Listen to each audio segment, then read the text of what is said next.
we just got some very big AI news in the agency world. The world's largest ad group is actually spending 326 million on AI in the next 3 years. Now, Publicis Group is building what they call the industry's first AI-powered intelligent system, and it is called CoreAI. This is a central AI system that's going to be accessible by all 100,000 plus of this group's employees. Now, the company's CEO told ADWEEK, quote, "We are bringing together all the data of the group, all the knowledge of the group." And the publication actually says that Core AI is being built and trained in-house by a whopping 45,000 engineers and data scientists. It's being trained on the firm's trillions of data points, billions of personal profiles and daily bid impressions, and millions of creative assets. So basically, the vision that Publicis has is having each employee plug into this centralized intelligence anytime they are doing work for clients. So, for instance, you could instantly converse with the company's decades worth of proprietary data, knowledge, and expertise. In other words, it kind of sounds to me like they're building an ultra intelligent machine brain that sits at the center of the company and augments each human employee. So, Paul, you obviously have some deep experience in the agency world, having been an agency owner for much of your career so far. What did you make of this announcement? Yeah, this one, it got a lot of views and shares within my network. I had multiple friends text me like as soon as this video hit to make sure I saw it. And I did finally sit down Sunday night and watch this and took a lot of notes. So the first thing I wanted to touch on is what they presented is a pretty remarkable vision. It is not reality at the moment. So the things they're showing aren't necessarily the capabilities of the current system. It's kind of like what they're building. That being said, the the way that it was presented, there was one moment, Mike, where I don't know if you caught it, but Artur, the CEO of Publicis Group, was talking about this kind of like intelligence engine they were building, this intelligence system within the company, the core AI you mentioned. And I thought, oh my God, like that is the closest vision I've heard yet to the thing that started our pursuit of all of this. So, quick origin story for anyone who hasn't heard it yet. The way Mike and I got into AI goes back to 2011 when IBM Watson won on Jeopardy. And so what happened was I had my agency at the time, PR 2020, where Mike was working as a content strategist and specialist and, helping run accounts for clients. And so when Watson won, I was writing my first book, The Marketing Agency Blueprint. And after I finished that manuscript, I started trying to figure out what was Watson and how did it work and how did it make its predictions and how did it answer questions on Jeopardy and things like that. And so I started kind of researching what was Watson and could we eventually apply it to marketing strategy for clients. So at the agency, clients would come to us and they would want to grow their audience or generate more leads or increase the quality of leads or increase conversion rates or drive traffic to the site or whatever their goal was. And then we would try and build strategies and allocate budgets to do it. So a client would come in and say, hey, we have $100,000, we have $1 million, whatever it is. This is the budget. This is the goal we want to achieve. And so by 2011, I had become convinced that the human mind was actually incapable of doing that in an optimal way. That when I got out of college in 2000, there was like 10 ways to spend marketing dollars. You had direct mail and PR and advertising and communications and all these things. But it was a pretty basic formula to figure out how to allocate those dollars. By 2011, when Mike and I were working with companies in healthcare and in SaaS and I don't know, Mike, what else? Professional services, like there's all these industries we're working in. And someone would come to us and want a strategy. It's like, shoot, man, there's like 10,000 ways to spend this money. And how Mm. are we supposed to know that? Even though I consider myself a pretty decent marketing strategist at the time. So my vision was, well, what if this Watson thing can do this? Like, what if AI is actually the way to solve strategy? That the AI isn't limited in what it can do. So right after I finished the first book, I ended up reading this book called Automate This by Christopher Steiner in 2012. And that book told the story of intelligent algorithms being applied to industries like logistics and finance, talked about trading on Wall Street, and how they were applying, at that time it was machine learning, like making predictions basically, to disrupt industries. And so I thought, well, that's going to come to marketing, right? Like that's advertising is absolutely like a prime way to do that. So 2 years later, in 2014, I wrote my second book called The Marketing Performance Blueprint. Mike helped me research a section where it was the first time where I wrote about AI. And so we did research to try and figure out what was going on right now. Was Watson or was any form of AI actually being applied in businesses outside of what we were reading about in Automate This? So by that point in 2014, I had sort of developed this idea that I was calling an intelligence engine. So in the 2014 book, you can go read it. It is the only part about AI in that entire book. It's a 50,000 word manuscript, and there is one section of one chapter about it. And I'm going to read it to you because I think it's extremely relevant to what Publicis is now doing. So this again is an excerpt from Marketing Performance Blueprint in 2014. The header is Origins of the Intelligence Engine. Marketing automation platforms save time, improve efficiency, increase productivity, and help manage big data. They give companies unprecedented abilities to understand buyers, identify opportunities, track campaign performance, and link marketing activities to business outcomes. But they do not provide insight into the billions of bits of data being created as consumers move from screen to screen and interact online and offline with brands. According to IBM, again, this is back in 2014, 90% of all data in the world is less than 2 years old. Humans are not programmed to keep up, and yet turning data into intelligence and intelligence into strategy and strategy into action remains largely human powered. What inevitably comes next are marketing intelligence engines that process data and recommend actions to improve performance based on probabilities of success. Think about it. Are we really that far off from an automated marketing strategy in which the marketer's primary role is to curate and enhance algorithm-based recommendations rather than devise them? Humans are limited by their biases, beliefs, education, experiences, knowledge, and brain power. All of these things contribute to our finite ability to process information, build strategies, and achieve performance potential. Algorithms, in contrast, have an almost infinite ability to process information. They possess the power to understand natural language queries, identify patterns and anomalies, and parse massive data sets to deliver recommendations better, faster, and cheaper than people can. They already do it in healthcare, financial services, and customer service, and it will not be long before bots, multiple linked algorithms aimed at performing one task, descend on the marketing industry.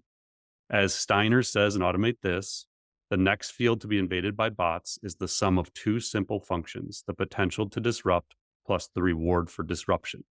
So I went back last night and reread that because that is like, it took 10 years. I said not long.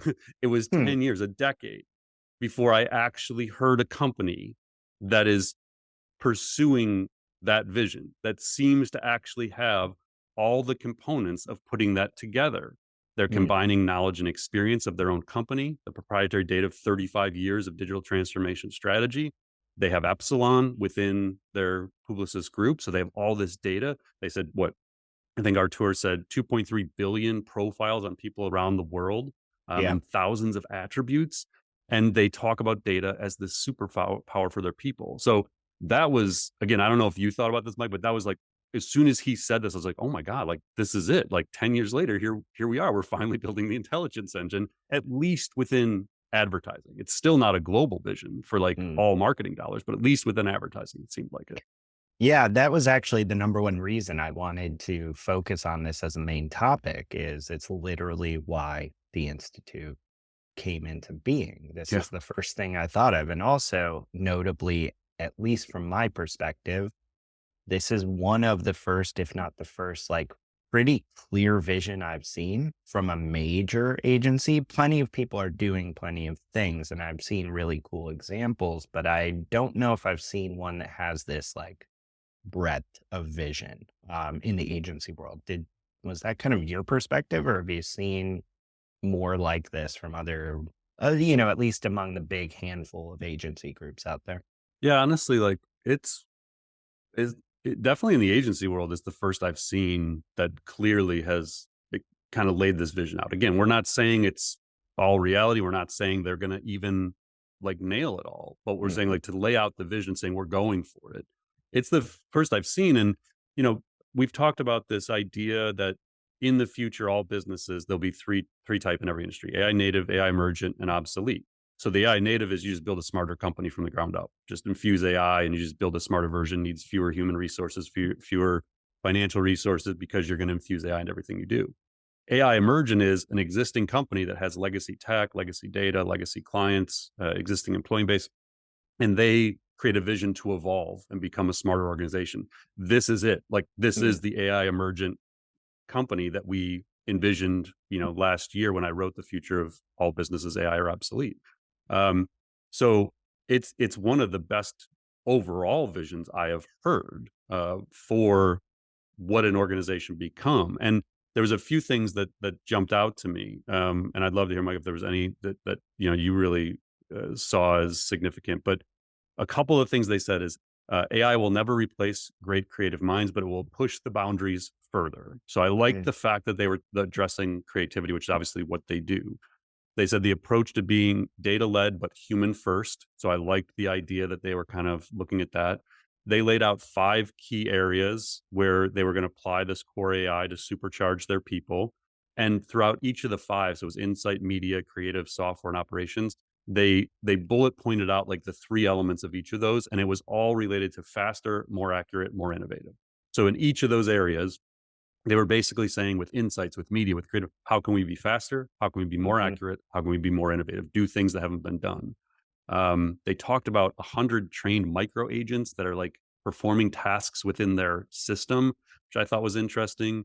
The 330 million euros over the next 3 years, it was fascinating to me. They said they're financing it through efficiency gains. So mm, they're this AI emergent company, like what should it be? They're not taking the gains from AI and cutting staff. At least that's what they're saying. They're not doing. They're taking the financial gains and reinvesting it in 2 things: their people and their technology. So I mhm, love this idea of reskilling, upskilling people with the money being generated from the efficiency gains of AI. They said it'll allow our people to do things tomorrow that they can't do today. And so my overall take is this is the vision for an AI emergent company. This is what a CEO should be doing right now. So if you are a CEO listening, or if you work for a company, this is the kind of thing you should be expecting in 2024 from the CEO of a company, to lay out a clear vision with their leaders for what they can become. They acknowledge it won't be easy. They acknowledge that it'll be experimentation, iteration, but it's a worthy pursuit. And mm, so my feeling is like it's not going to be a straight line. There's going to be bumps. Um, there's going to be lots of ways it can go wrong, that the tech doesn't deliver on what they're showing in the video. But resiliency and leadership and a clear vision and like a will to see that vision through can get them further along than their peers. And that's what it's all about. Like, how can you out innovate your peers right now? And this is mm. a really big step, it seems, for them to do that.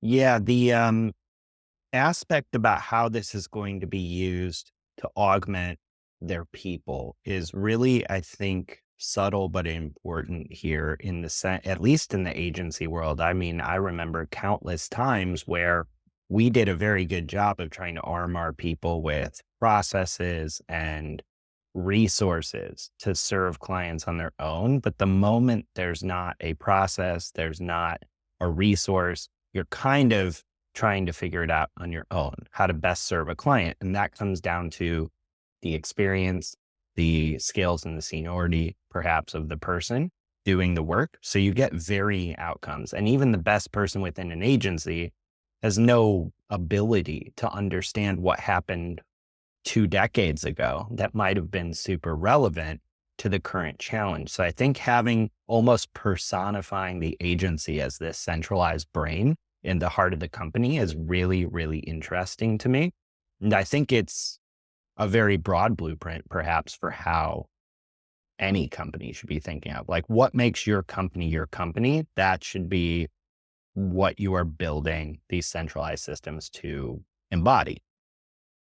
Yeah, and the other thing that jumps out to me is strategy for me as the CEO of an agency. For 16 years, I ran a professional services firm. Strategy is absolutely, in my opinion, the hardest thing to teach.